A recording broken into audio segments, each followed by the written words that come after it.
যদি কবরের ভাষা হয় আরবি, প্রশ্ন করা হবে আরবি, সবকিছু আপনার আরবি, আর মুসলিম হয়ে পবিত্র কোরআন তেলাওয়াত করতে পারেন না, আপনার আমার মতন মুসলিম এই পৃথিবীতে তো না থাকাই দরকার। এই মুসলিম দিয়ে কোনো কাজ হবে? খালি আমরা খাই আর ঘুরি আর চলি আর মানুষের দুর্নাম করি আর উঠি আর বসি আর ঘুম পারি আর অফিসে যাই আর আসি, শেষ আমাদের জীবন, তাই না?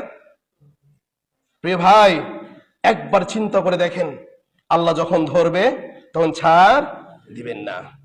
অবিকল ইংলিশে কথা বলতে পারে অনেক মানুষ আছে না, মুসলিমদের ভিতরে অবিকল ইংরেজিতে কথা বলতেছে, অথচ তেলাওয়াত করতে পারে না। কি কথা বলেন? কি ইংলিশ?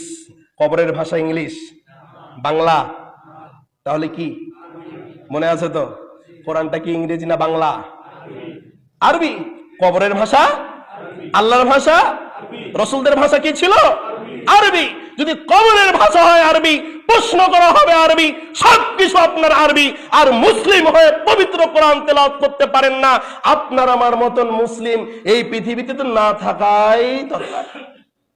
এই মুসলিম দিয়ে কোনো কাজ হবে? খালি আমরা খাই আর ঘুরি আর চলি আর মানুষের দুর্নাম করি আর উঠি আর বসি আর ঘুম পারি আর অফিসে যাই আর আসি, শেষ আমাদের জীবন, তাই না? প্রিয় ভাই, একবার চিন্তা করে দেখেন, আল্লাহ যখন ধরবে তখন ছাড় দিবেন না।